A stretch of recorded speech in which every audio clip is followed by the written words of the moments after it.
உடல் ரீதியாக இருக்கிறத விட மன ரீதியான பாதிப்பு உங்களுக்கு அதிகமாக இருக்குது. ஆங்கில மருத்துவத்துக்கு அவசரத்துக்கு எடுத்துக்கலாம். எனக்கு ஒரு சூழல் வருதுன்னா நானும் போய் ஆங்கில மருத்துவம் எடுத்து தான் குணப்படுத்துறதுக்கு வந்து நம்ம மருத்துவம் வந்துருக்கோம். சரியா? அவசரத்துக்கு இது யாரையோ ஒருத்தர் சந்திக்க போகிறோம், குளிக்கலை, உடம்புல உடம்புலையோ ட்ரெஸ்லையோ நாற்றம் வருது, அப்போ என்ன பண்ணுவோம்? குளிக்க நேரம் இல்லை, அப்போ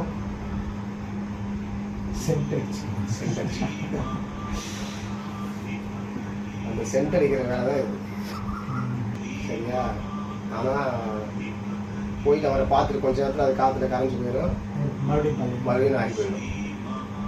இதுதான் அந்த மருத்துவத்தில் நடக்கக்கூடிய விஷயம். சரியா? உடம்போட நம்ம ஒழிச்சு வைக்க என்ன ஆகும்னா, வீட்டுக்குள்ளேயே குப்பையை நல்லா துவைச்சு சென்ட் அடிச்சு ஒரு ஓரமாக குப்பையை சேர்த்துக்கிட்டே இருந்தால் என்ன ஆகும்? மொத்தமும் நாரி போயிடும். அந்த நிலைமையில தான் நடக்கக்கூடிய மருத்துவம் அதிகம். உணவு முறையில் ரொம்ப தெளிவாக இருக்கணும்.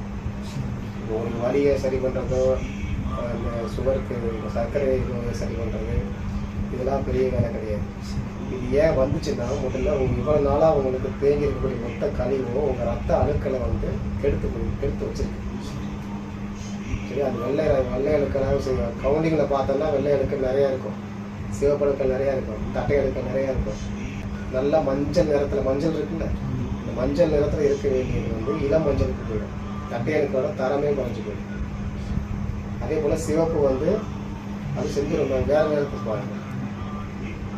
வெள்ளை அணுக்கள் சாம்பல் எடுத்துக்குமா.